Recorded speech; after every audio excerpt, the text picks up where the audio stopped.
as was said before, it's actually a very popular movement now.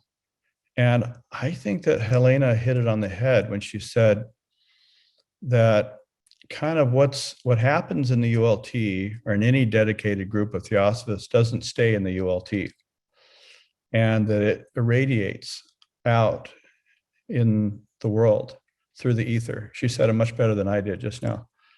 And there are, especially when I would say very dedicated people get together. And I actually, speaking of dedicated people, I would like to dedicate this presentation to Odin Townley and Nandini Iyer. And some of you have probably heard the news that Odin Townley, a very important and dedicated person in New York, has just passed on. And as you have known, that Nandini Iyer passed away, I think about a month ago.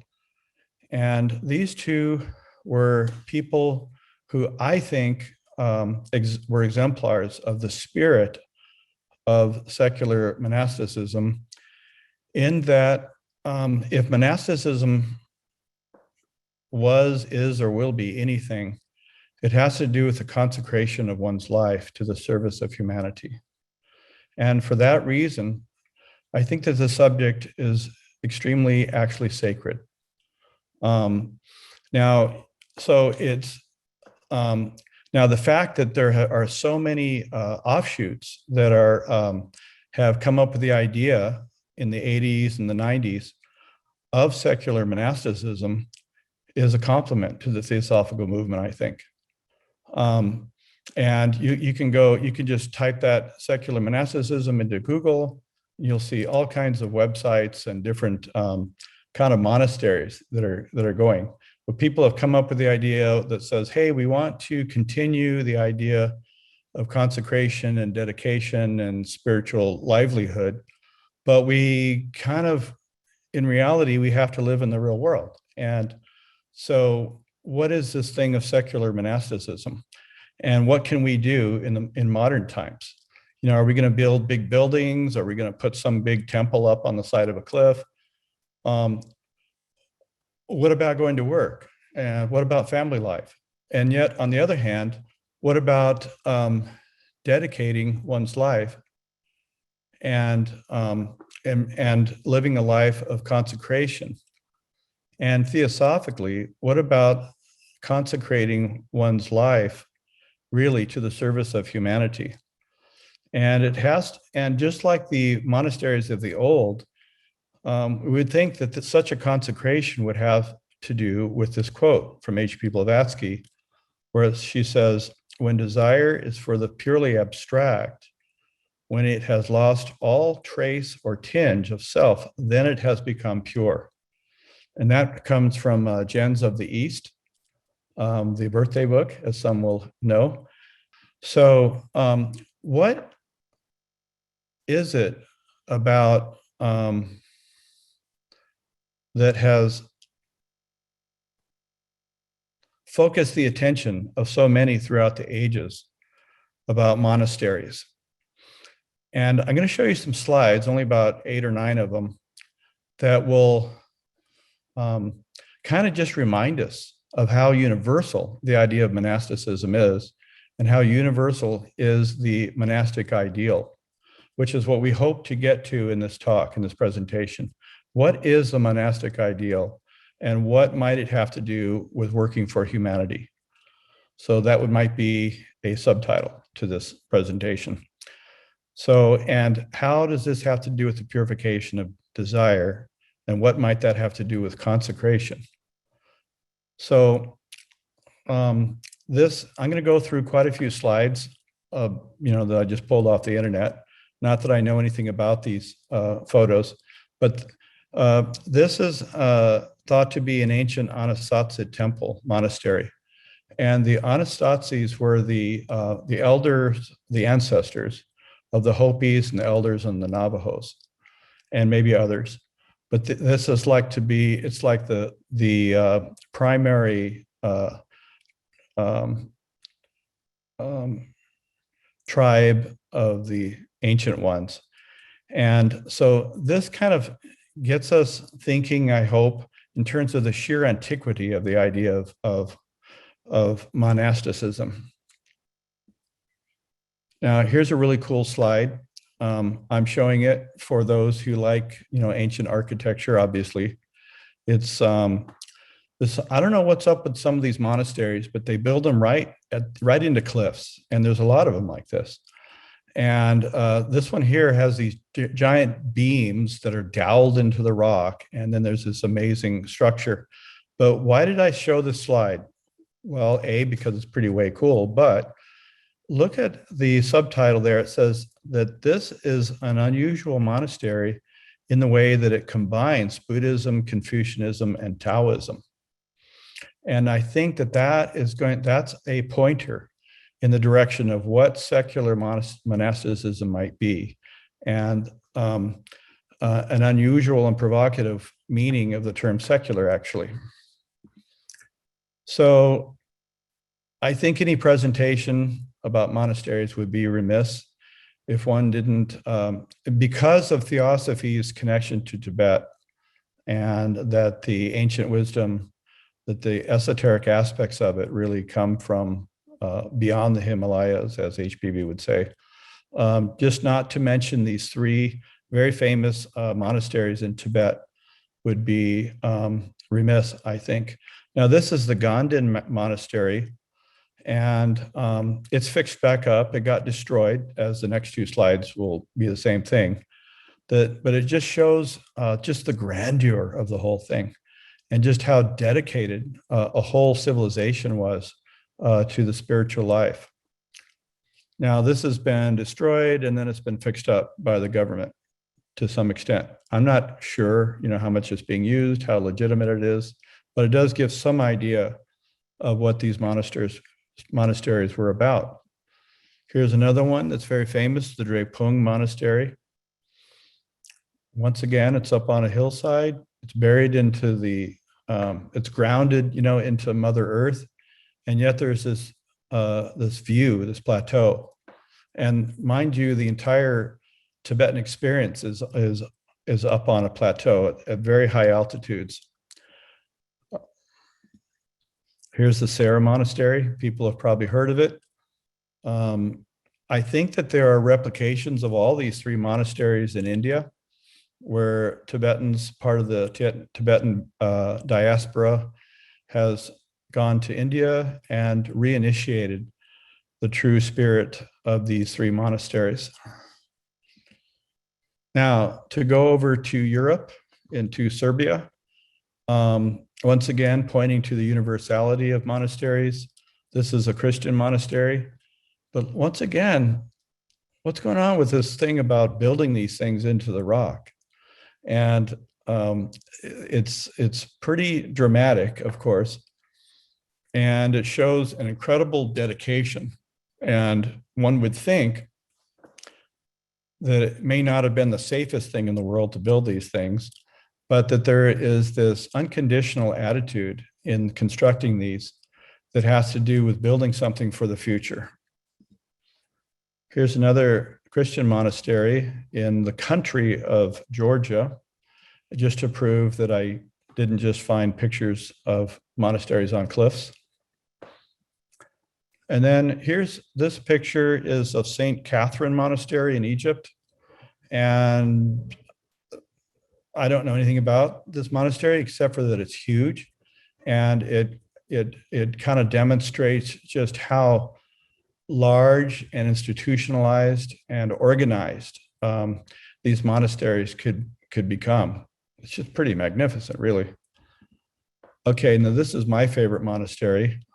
It's in California, and it's in the Eastern Sierras. And Ken Campos probably knows about this area. It's near it's actually on the east side. And this lake is called Thousand Island Lake. I've been there many times. And it's where part of my heart kind of always is. And this lake is just under 10,000 feet in elevation. And that peak right there is Banner Peak. It's just under 13,000 feet in elevation. And it's, you know, it's just got the purest air and the purest water, and it's just magnificent. So now this, I think, goes to the next slide. Okay. So monasteries have something to do with not only consecration, but regeneration. And this idea of secular monasticism, one idea of it would be the idea that you don't have to go to places in nature to experience regeneration. So this is an idea to begin to get ourselves thinking outside the box when it comes to monasteries. And what is the essence, the abstract essence of the monastic ideal? So here Plotinus says, men seek out retreats for themselves in the country, by the seaside, on the mountains, and thou too art wont to long above all for such things.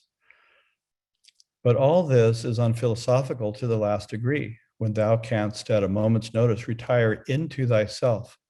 Make use then of this retirement continually and regenerate thyself. So another idea that should give us an idea of the use of the word secular here is a statement from the Dalai Lama from his relatively recent book called Beyond Religion, Ethics for the Whole World. And in that book, he writes, and he's referring to how the word secular is actually used in India in the formation of their constitution.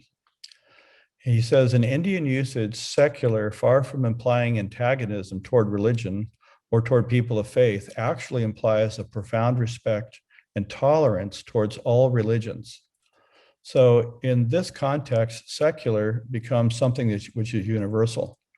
And it also includes, he writes, that secular also includes the agnostics, that includes the atheists, and for all of those who are on a path and seekers for the truth. Then, in the same book, the Dalai Lama writes, he continues, and he says, the term secular to imply mutual tolerance and respect for all faiths, as well as for those of no faith, comes from India's particular historical and cultural background. Mahatma Gandhi, the inspiration behind the Constitution, was himself a deeply religious man. In his daily prayer meetings, he included readings and hymns from all the country's major faith traditions. So this is part of the ideal, and getting back behind, I hope, and I think the real intent of what secular monasticism is that it has to do with universality, it is non-sectarian, and it is a genuine reverence and respect for all the different faith traditions, and for those who are on any kind of a path.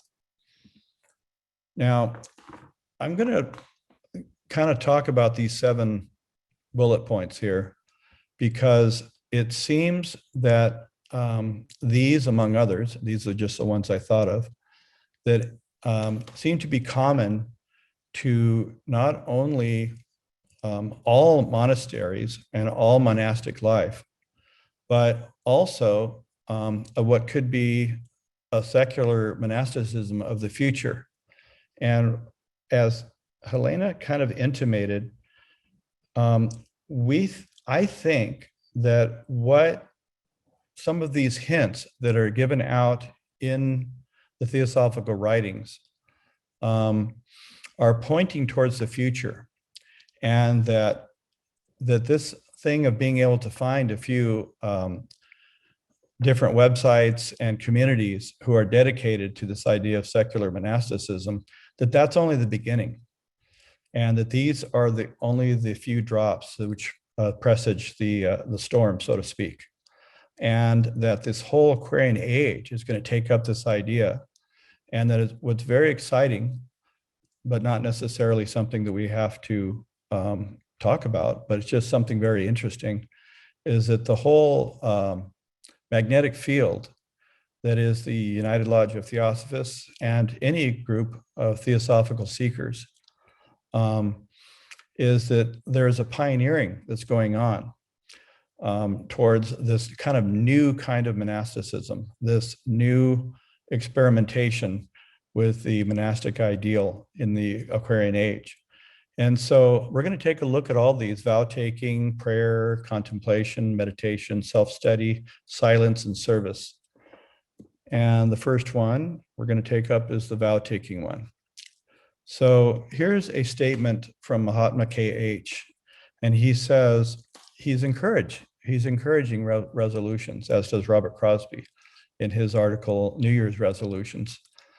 And Mahatma K.H., he says, good resolutions are mind-painted pictures of good deeds. Isn't that beautiful? It kind of takes some of the heaviness away from the idea of vows and resolutions. And he says that fancies, daydreams, whisperings of the Buddhi to the Manas are part of these mind-painted pictures. If we encourage them, they will not fade away like a dissolving mirage in the Shamoe Desert, but grow stronger and stronger until one's whole life becomes the expression and outward proof of the divine motive within. And this is what we think that it means to meditate on the idea of consecration, and that resolutions have to do with consecration of one's thoughts and one's energies and one's whole being to the welfare of humanity. And this becomes an expression and outward proof of this motive within. Now, Gandhi, he was a little more serious. He was talking about the importance of vow taking. He had a relatively famous argument, or at least a debate, with a very close Christian friend of his, who was saying that vows are not necessary, etc. And Gandhi wrote in 1929 in one of his magazines that he wrote an article called The Efficacy of Vows. And he's saying that there's a real dynamic power to vow taking. And he said that, first of all, he says, and these are some highlights that I pulled out of that article. He says, being accustomed from very childhood to taking vows, I confess I have a strong bias in favor of the practice. It has come to my rescue in many a crisis. And it's interesting that if you know anything about the life of Gandhi, there were hundreds of crises that actually happened. And it had to do with the dynamic transformation of not only himself, but of an entire nation. And each crisis became an opportunity. And there was something about the fiber, the integrity of these vows that this man undertook that, as he says, came to his rescue. And then he says, furthermore, he gives some analogies. He says, a life without vows is like a ship without anchor. A vow imparts stability, ballast, and firmness to one's character. Similarly, a person unbound by vows can never be absolutely relied upon. Something to think about. And he talks about reliability of the sun and the moon and the stars and so forth. And binding oneself by vows, one is seeking to emulate the utter reliability of nature and of the precision of the universe itself. And then, speaking of structures and buildings, a vow is like a right angle. an insignificant right angle will make all the difference between ugliness and elegance, solidity and shakiness of a gigantic structure. And finally, he says, to shirk taking of vows betrays indecision and want of resolution, going back to the idea of resolution.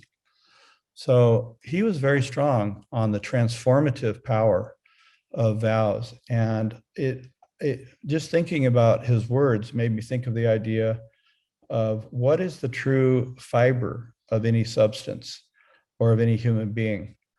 And maybe similarly, in a building, it might be the framing for those of you who like to do work projects. Or like in concrete, it could be even like the rebar. It's that which is provides the connectivity and the structure to one's ability to do not only self-regeneration, but in the directionalizing of one's consecration. Now, another element of those 7 bullet points was prayer. And it occurs to one that, first of all, Theosophy, in the Key to Theosophy, HPB has some very strong points, as does Damodar K. Mavalankar, about will prayer. But a kind of prayer that's kind of a Mahayana Buddhist practice of it's impersonal, it's not trying to propitiate the gods or to manipulate one's karma, but it's a prayer of purification. And it's also a thought current of altruism, really. And this is, many of you have probably heard of this Tibetan concept of Tonglen. And he, in this writer, Sogyal Rinpoche, in the Tibetan book of Living and Dying, he writes in the Tonglen practice of giving and receiving.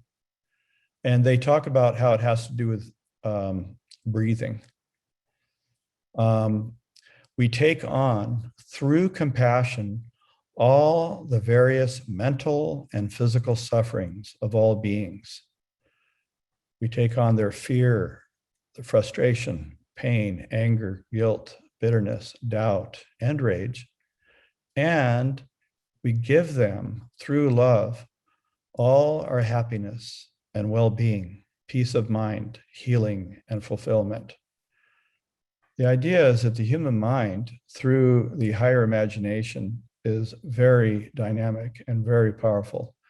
And it's all based on the idea that we're not actually separate, which is why this idea of will prayer, as HPB calls it, is so beautiful, actually. Now, Damodar, he says, thinking about prayer and contemplation combined, he says philosophers can be but few. They need no external ceremony or object for the purpose of concentrating their will force. The prayer of the philosopher is his contemplation. So I guess they wouldn't need beads, prayer beads, or anything external, but it has to do with the concentration of what he's calling here will force. So speaking of contemplation, that's one of the bullet points. And we think that's certainly what many monastics have done in the past in these monasteries. And no doubt the secular contemplatives will continue this idea. And Damodar K. Mavalankar, he has some interesting ideas about what contemplation is. And this can be thought of in terms of what Judge talks about when he talks about the culture concentration, which is also a synonym for the idea of Raja Yoga, which in turn is a synthesis of Bhakti Yoga and Karma Yoga and Jnana Yoga. So speaking of Jnana Yoga,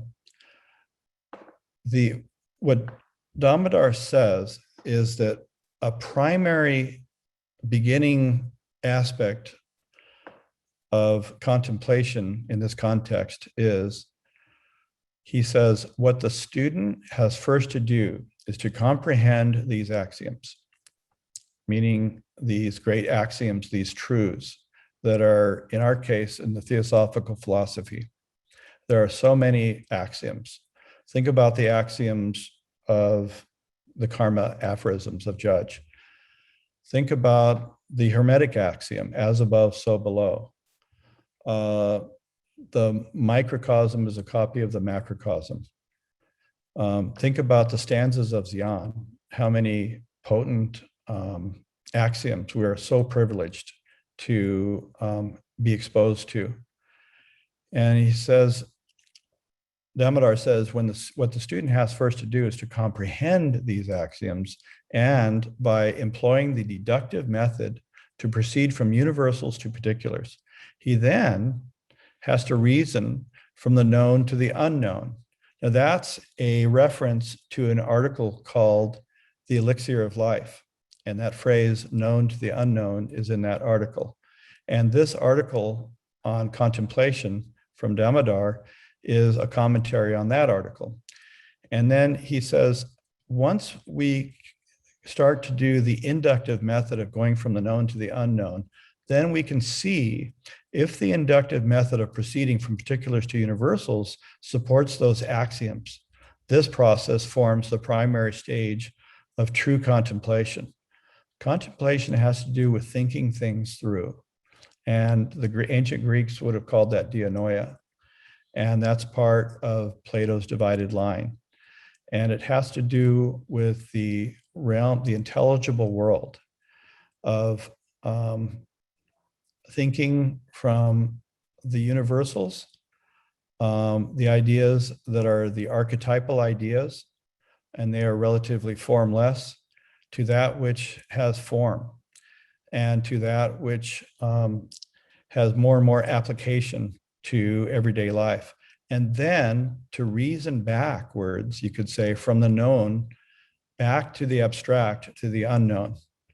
Now, speaking of the elixir of life, this is a connection that is made, this inclusion of this passage here from the elixir of life in 5 Years of Theosophy. It's a connection between contemplation and the purification of the heart. And remember, we began this presentation with that axiom, actually, from the Gems from the East, where HBB says that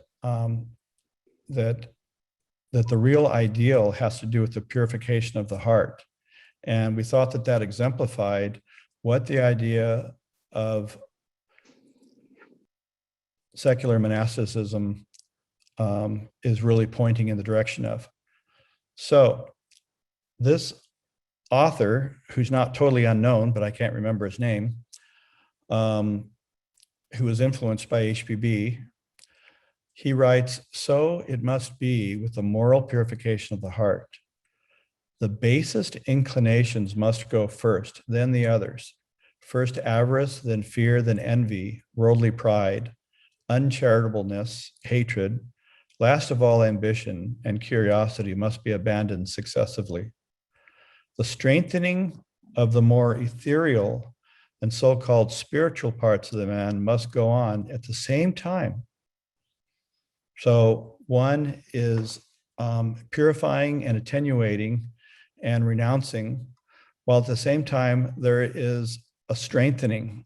Some would say that that's the strengthening of the antaskarana, and there's a strengthening of the lower with the higher. So, and this has to do with reasoning from the known to the unknown. And in this context, meditation must be practiced and encouraged. So contemplation in the culture of concentration and in this article, the elixir of life, and in Damodar's treatment of contemplation, they all have something to do with the construction of, in theosophy, the permanent astral. And it has to do with creating that which is on the lower planes and allowing the strength and the durability and the immortality of that which is in the higher vestures, the immortal vestures, to act on and magnetize are not only our lower vestures, but to lighten up and purify and make bright our worldly existence. Let's see here. Oh, now I thought I would just mention something in reference to meditation. And it all starts with Origen, the early church father that HPB said was an initiate. And he wrote in a letter, he says, when you devote yourself to the divine reading, seek the meaning of divine words, which is hidden from most people. And I'm covering it under the section on meditation, but it really has to do with what I think for a lot of theosophists really is meditation, which has to do with study. And there's a kind of study that isn't just analytical and invites the intuition, the light of the intuition. And Origen here is calling it divine reading, and he calls it Lectio Divina. And Origen started a whole tradition within Christian thought about meditation and contemplation and monasticism. And it would be fitting that an initiate would do that. And someday we'll have to have a presentation about how you can be a church father and initiate at the same time. Very interesting. So throughout the years, beginning with Origen, according to Wikipedia, there has been this evolution of this idea of Lectio Divina. And it starts with this idea of divine reading. So it is like, again, it's not an analytical process. It is a looking for the deeper meanings within the words and behind the words, as Crosby might say. And as B.P. Wadia mentioned in the study of the Secret Doctrine, he's saying that when you read the Secret Doctrine, you're trying to get identify with and raise yourself up to the level of the author, which in that case is HPB, and also in that case is the other two Mahatmas that co-wrote the Secret Doctrine along with HPB. So you're trying to get into the idea, and part of that, in the case of theosophical teachings, is you're saying to yourself, yes, you're making an affirmation. Yes, there is wisdom. Yes, there are knowers of that wisdom, as Robert Crosby would say it. And there's the idea that the teachers of that wisdom have the power to teach, and that as a student, one has the power to learn. And that's the idea of Shraddha. Shraddha is the simultaneous understanding that the teacher has the power to teach and the student has the power to learn. And that there is wisdom and that there are knowers of that knowledge. Just making that kind of an affirmation as one approaches the Secret Doctrine or any of the theosophical texts, we would think that would correspond to Lectio, divine reading. And in this context, it's considered to be the idea of feasting on the word, taking of a bite. So that's like a beginning. Then in this Lectio Divina tradition, you have meditatio, which is considered in this context meditation. It's chewing on it, listening to the inner message, pondering, weighing, gently considering from different angles. Why do they say the word gently? Because it's not a harsh, hard analytical process. It's the joyous alighting on different points of the subject that's considered.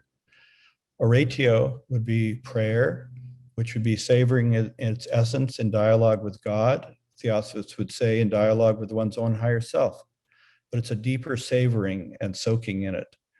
And finally, contemplatio is making it a part of the body.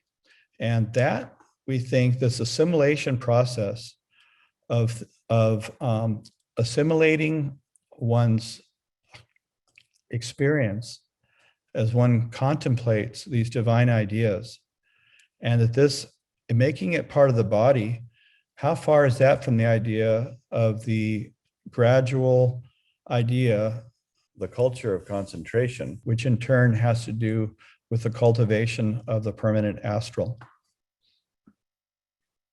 So now here's some more specific ideas that have to do with theosophical ideas on meditation.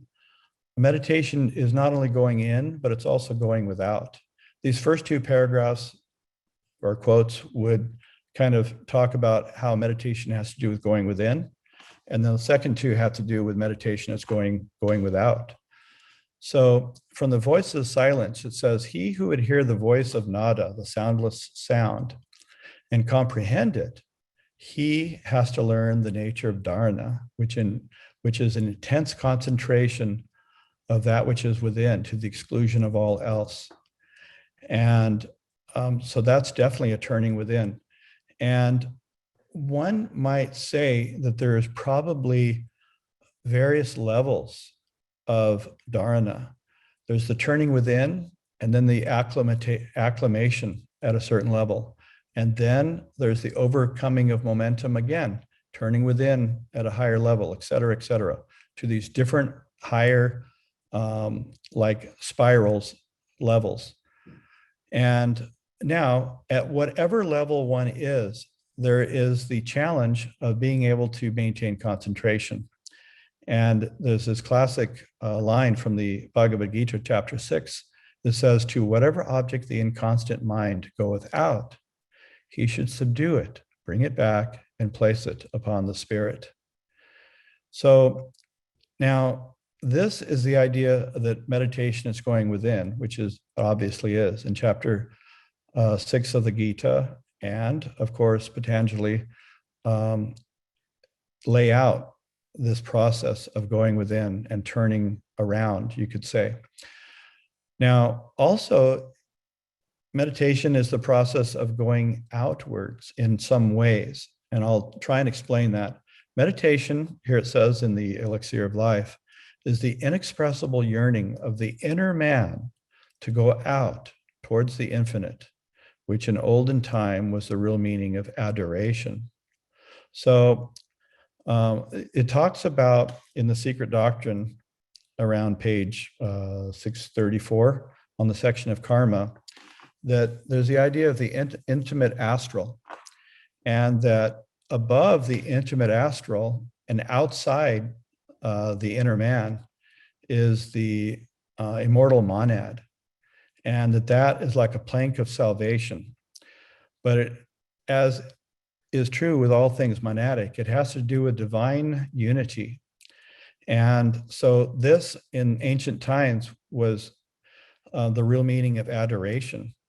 It is a worship and an aspiration in the direction of universality, of universal unity and causation, of really the first fundamental in the Secret Doctrine. Now, here's one more chapter in the Bhagavad Gita. It says, but of all, this is the last sentence in the entire chapter 6. Krishna says, but of all devotees, he is considered by me as the most devoted, who with heart fixed on me, full of faith, worships me. And we think that this has to do with the idea that there's the whole idea in chapter 6 that one must become a man of meditation. And remember, Krishna is instructing this warrior, and not only not a mediocre warrior, but a great warrior, that part of the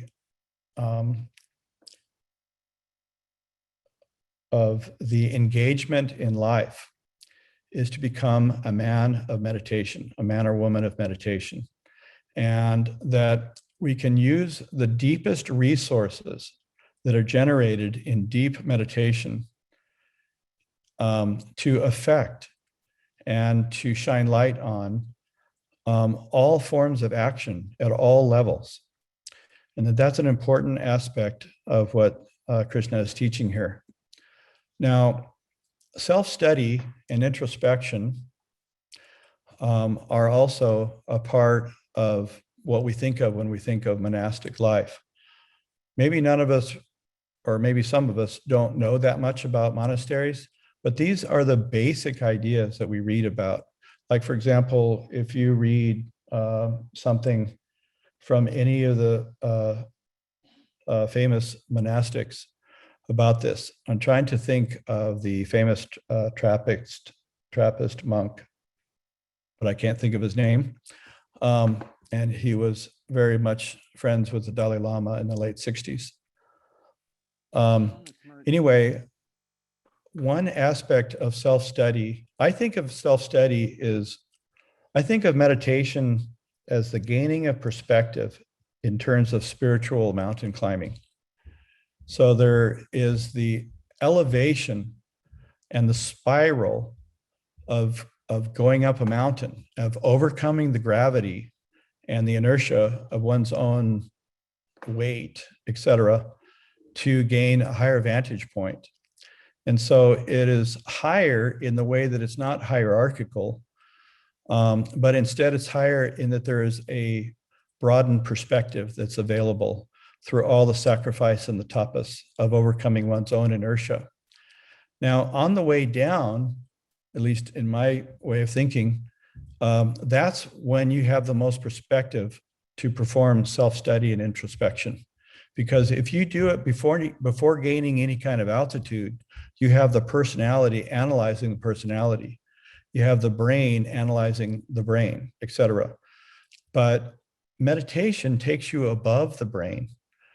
It doesn't take you out of your mind, but it takes you above the limitations of the physical brain, because there are astral brains, there is a spiritual brain, there's an astral heart, there's a spiritual heart, etc.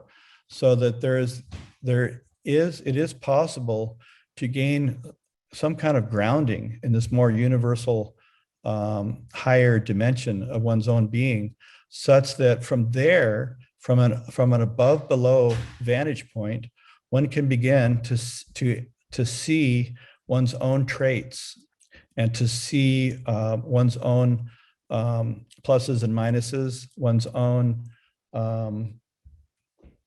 limitations, we'll say, but actually from the point of view of compassion, and to truly be able to put oneself in the shoes of other people. Now, here's something that's very interesting from HPB in an article called Dialogue Between Two Editors. And she says, the first and most important step in occultism is to learn how to adapt your thoughts and ideas to your plastic potency. And this one can do only by deeply studying the philosophy of occultism before entering upon the practical training.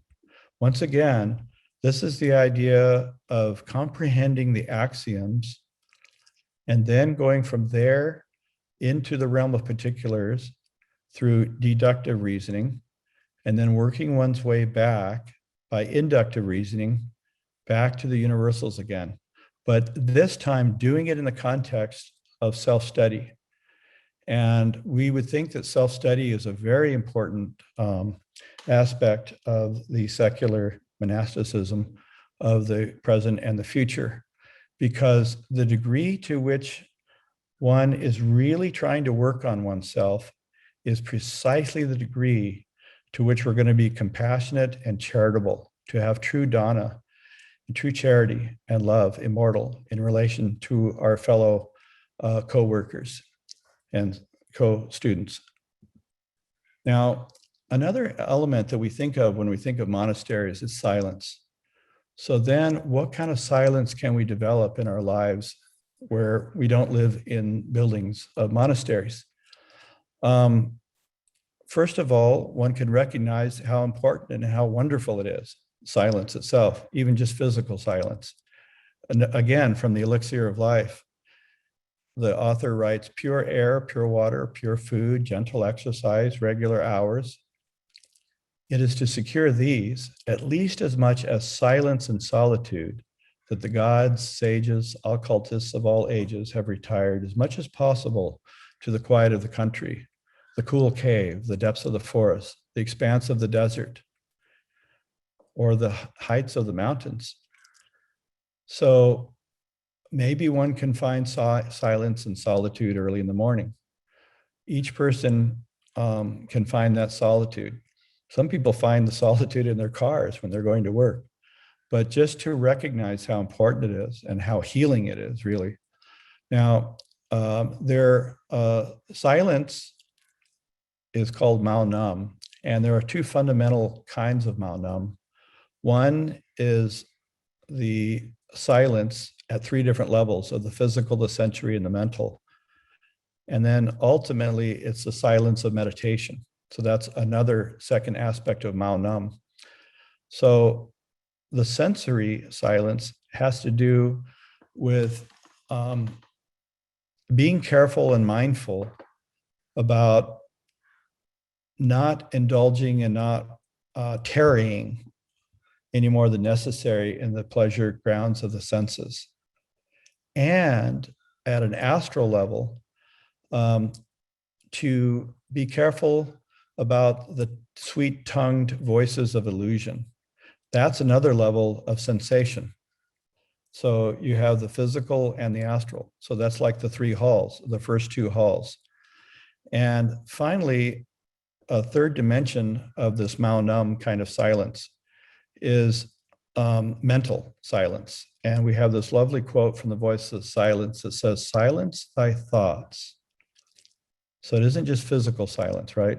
Silence thy thoughts and fix thy whole attention on thy master, whom yet thou dost not see, but whom thou feelest. So it has to do with discovering and making room for this master, presumably the Ishvara within, but who one feels before one is able to see this teacher within. And it has to do with silencing one's thoughts.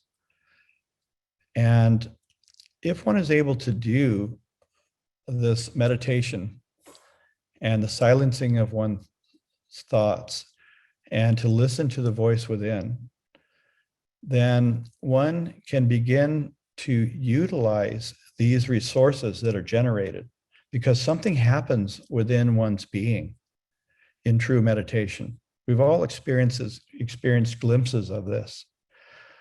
Different human beings have different levels of experiencing this. And all students have experienced some level of this, or else they wouldn't have, come back to the second theosophical meeting. They wouldn't have read the second sentence in a theosophical book. There's some kind of a recognition, and it is touching on and going in the direction of meditation, these great ideas. But these great ideas, they generate resources within our being. And we can utilize these resources within the sphere of mundane dharma, is suggested in this sentence from Hermes magazine. Now, speaking of mundane dharma, we have this last ideal of service. The reason I included the idea of seva is that somebody said recently to me that they didn't really like the word service because it felt like that they were being in servitude. So I thought I would include this idea of seva, which is a very noble idea, and I think goes to the heart of what service is for, and that it's a privilege to participate in seva. And so in the Voice of the Silence, there's this idea that self-knowledge, which is something you might expect from a monastic existence, has to do with action, and it has to do with loving deeds. And the service is not outside the system. It's part of the inner path. Service is what the soul demands. There's a part of the soul, part of the higher ray that projects down into one's life than the Atma Buddhi Manas within, that demands service. The soul knows what it needs. And I'll just read the quote. To reach nirvana, one must reach self-knowledge, and self-knowledge is of loving deeds, the child. So the child of loving deeds is self-knowledge, loving deeds.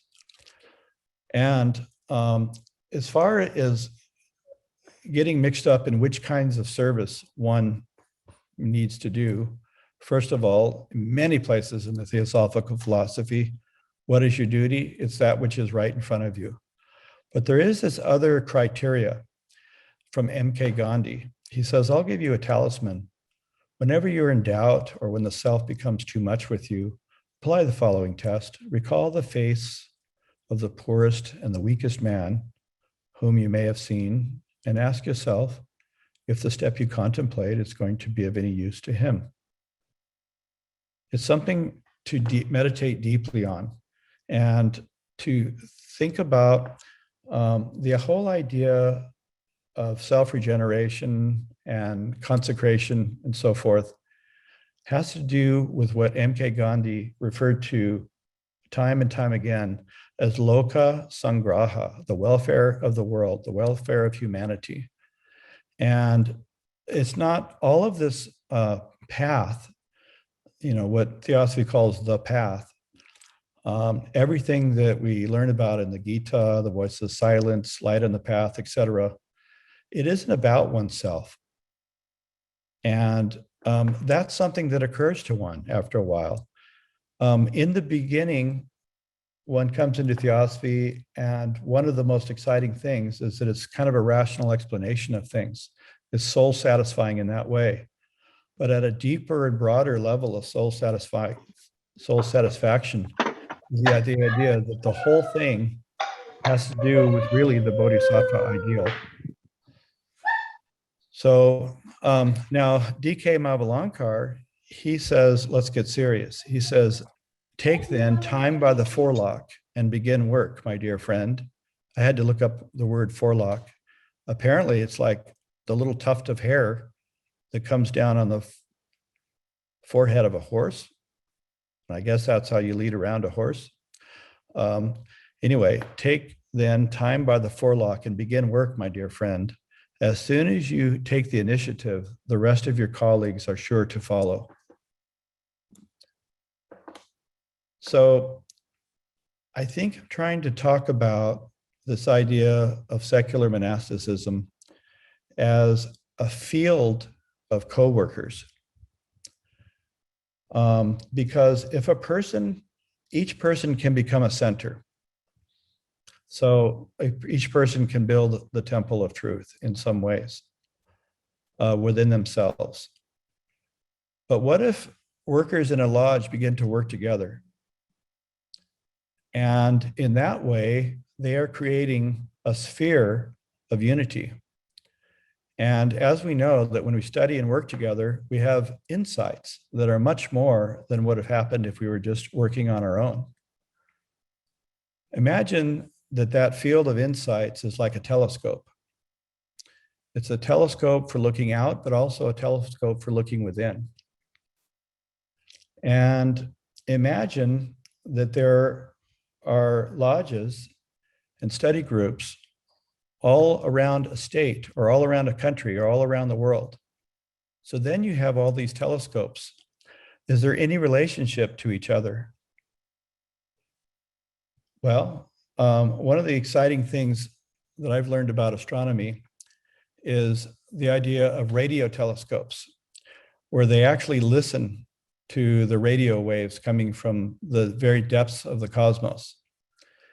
And the way that they have come up with to create a lens as large as planet Earth, which is, I think, 8,000 miles in diameter, is by setting up radio telescopes all around the Earth at all these different observatories throughout the entire world. And then using a nuclear clock, they're able to time the data that is transmitted from each one of these telescopes throughout the whole world.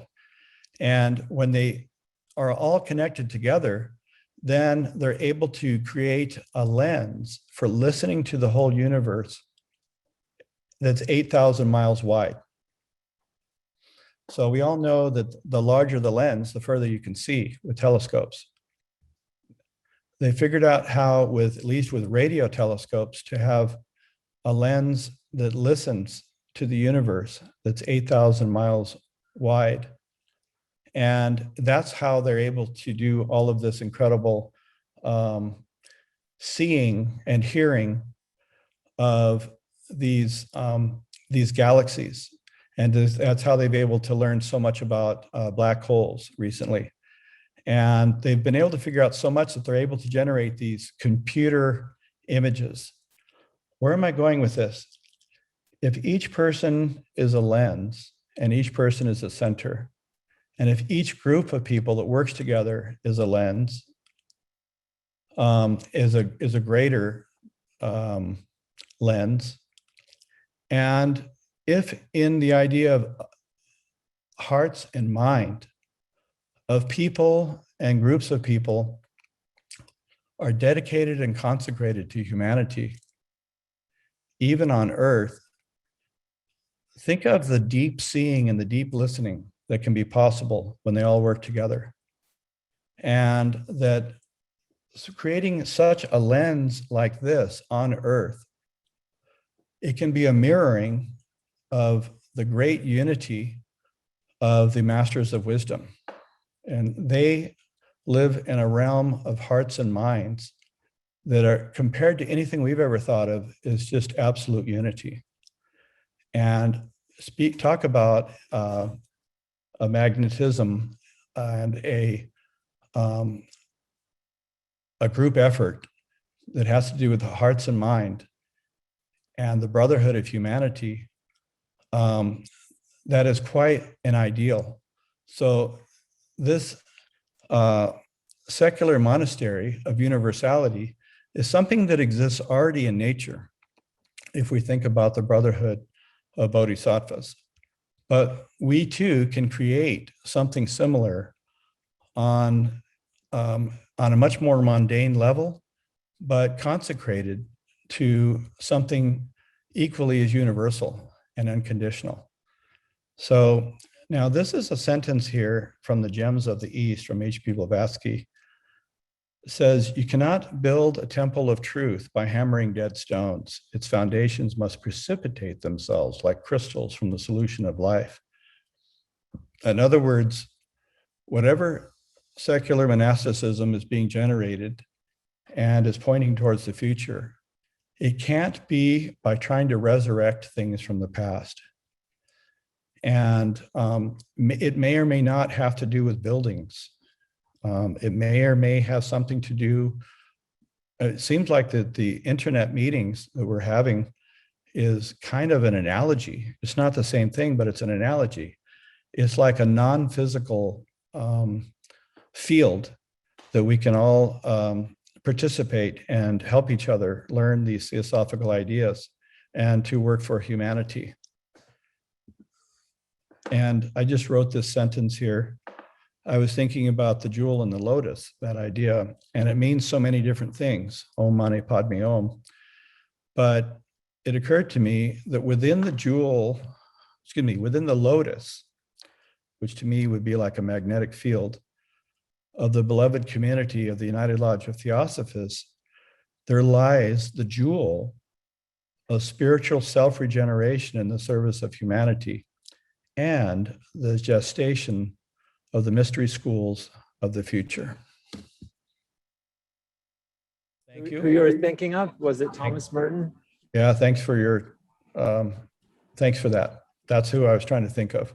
In other words, we've kind of have been blessed by different writers, especially at the level of Thomas Merton, who's so capably able to communicate the import of monasticism. And it's very fascinating, the relationship of Thomas Merton to the Dalai Lama. Here, these two gentlemen are from two different traditions, absolutely, and yet they related to each other at such a deep level, personifying this idea of the universality of this kind of dedication. We have a few questions, John. I think Anthony was trying to say something. Thank you. I had a very interesting reaction when I saw the title, secular monasticism. I thought, that sounds like a really, really it's mutually exclusive.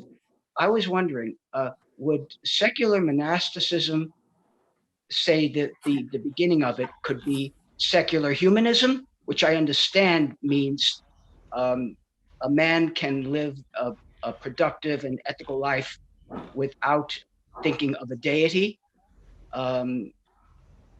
So I was wondering if, I was wondering, but it doesn't. They made it very clear that a secular humanist doesn't necessarily have to be an atheist. He just doesn't believe that God should have to enter into the equation. So I was wondering, do you think this could be like the beginning of what your great presentation showed us? Yeah, I think so. I don't know enough about secular humanism. And maybe Judy could help us with that, or someone else, or you, Anthony. Actually, you've already. Well, my understanding was it was a psychological stance, a philosophical stance, really. Yeah. Along those lines. Yeah, that we have agency, and it would seem that it would be the whole idea of self-induced and self-devised efforts would be an aspect of that, and that would be an overlap theosophically. And whatever inner life or how one designs one's spiritual life, because that's the whole thing with theosophy. You're on your own, and you have lots of friends that you know, and you have the example of HPB and Judge and so forth. But each person is really, they have to design their own path, really. And it's kind of, and there's going to be trials. And I think that presentation on the trials of Sfaraj was connected to that.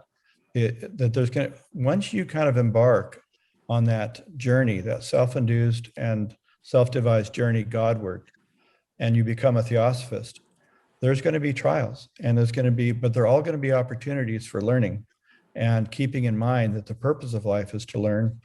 That's what shines a light on all of these trials and tribulations that we all experience. Well, I just wanted to say, among several comments I have on your great presentation, is that secular humanism really is twofold. And there's Pico della Mirandola, who said that God created man as the king of the stars and the sea. And in the 16th century, he was probably initiate. He was founded the Florentine Academy. He studied with Jewish rabbis and Muslims. He wrote this oration on the dignity of man. So that's one kind of humanism. You know, that we're not worms or something of that sort. We're not sinful inherently. And the other would be like the existentialist secular humanist, like Camus or Sartre. Well, we don't know if God exists, so we have to create our own meaning. And that, is considered humanism. So there's some people who just really balk when you say humanism, but it's a step toward theosophy. I think it is not a bad thing at all.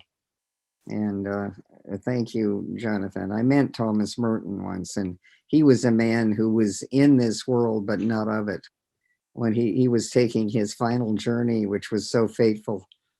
And he was at the Center for the Study of Democratic Institutions in Santa Barbara, and I got to meet him.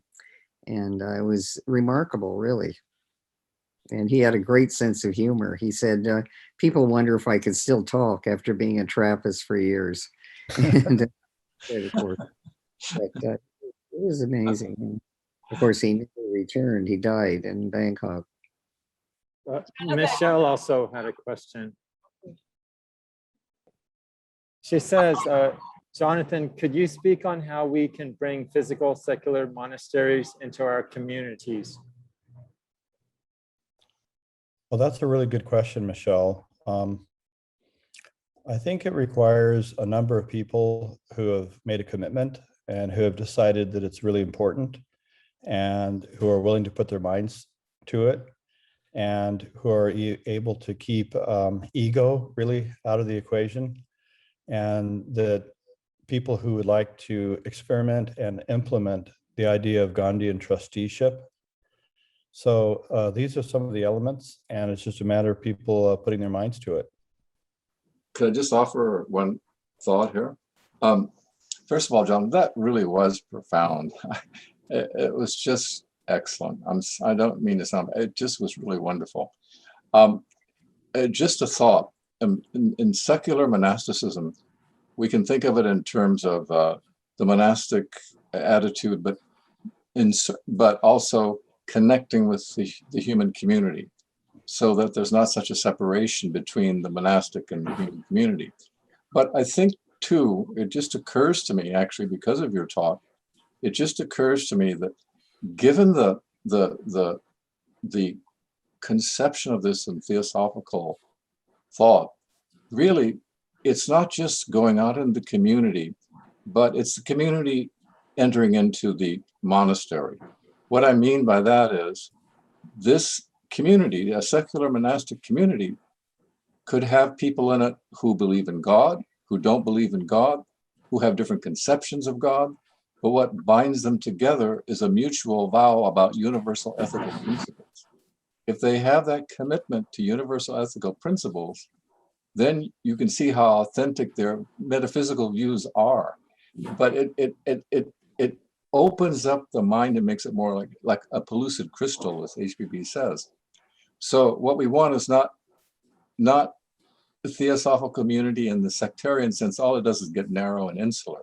Yep. But one in which there is an openness about the divine, such that people like in Gandhi's ashrams, they can have different religious views as long as they commit themselves to certain principles and certain practices that reflect those principles. And therefore, they bring the community into the monastery. And therefore, when they reach out to the community, they're already part of the community by the virtue of what they do. So they're not separate. They're building bridges both ways. It's coming back as well as going out. It's like breathing in and breathing out. Very helpful. Thank you very much. And I think that's part of the idea of the ideal of the United Lodge of Theosophists too, is that we hope that we can entertain a super diversity of perspectives. And at the same time, there's this similarity of aim, purpose, and teaching. But there's so many different points of view that we can all learn from each other. And so now I know, Jim, you were talking about the outside community and so forth, but even within the community. And I think what you said about not being insular is extremely important. And it's part of the theosophical perspective. It looks like you have to get up and go. Thank you very much for the contribution.